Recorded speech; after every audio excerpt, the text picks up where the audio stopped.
What is net zero and what does it mean to you? In 2021, zero is the number. Zero is the number for reduced carbon and net zero. California passed a law that in 2020, all residential homes had to be net zero ready and all commercial buildings had to be ready by 2030. So yeah, we can say it's California and it's easy. It's always 76 and sunny, but the technology works in winter and in cold climates too. What does it actually mean, a net zero home? There's so much confusion and, really, where are we? Let me read the definition to you. A net zero energy building is one that consumes as much or only as much renewable energy as it produces on the site. That's achieved through efficient systems that seal the foundation, efficient heating, cooling, electricity stored in a wall battery, and excess is sold back to the grid. We have a photo or a drawing of a home in Colorado, and this is net zero ready. You can see here that the HERS score, that's the energy rating for this home, is 20. What does that mean? The average score is 50 for a new home. Anything below that is highly energy efficient. 20 is really good. Notice that in green it says $80 is the energy bill for the month for almost 5,000 square feet. So your annual savings on energy for a house like this would be about $2,900 or $138,000 over 30 years of time. So then we go to this farmhouse by Amaris. This would look like an ordinary farmhouse to you, but it's not. You can't tell from the outside. And honestly, from the inside, you can't tell either. The foundation and the walls, they're constructed with the insulation blocks. What that is, they are foam blocks about 46 inches long that are put into place like Legos. There are two panels of foam, almost indestructible foam, held together by metal brackets. Here you can see a sample of what they look like, and you go, whoa, that just looks like a toy. But it's not. These, I think, are polystyrene, and beside the metal brackets, they will have rebar in them. And then you can build up to 3 stories, and you pour cement into the cavity. So yes, it shows him on a nice sunny day, and you figure, well, does that really disrupt our pattern? Yes, it does, because you can pour concrete and it can cure in below zero temperatures. I talked to one contractor who mentioned that the coldest he had ever poured cement was 17 degrees below zero, and it cures just fine. That's amazing that we can do that. And the blocks that you saw there, which are about 46 inches long, only weigh about 7 pounds each. So they're not really hard to install. And as I mentioned, you can build up to 3 stories with them. During the Parade of Homes, I interviewed a builder and asked him a suggestion. If you had one point about saving energy, where would you do that? And he said, without hesitation, radiant heat.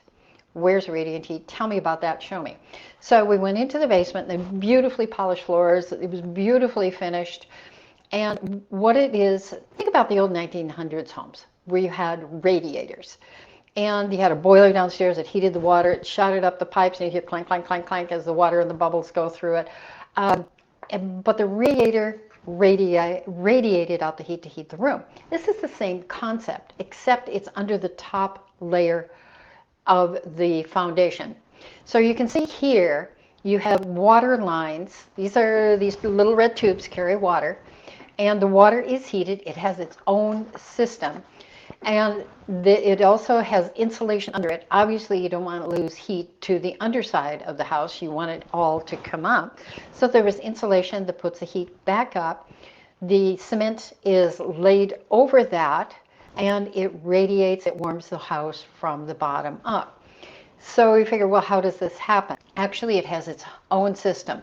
And I know, look at this photo. Whoa, to me, this is beautiful. This looks like jewelry. To you, it might look like, OMG, what is going on here? Look at the back wall.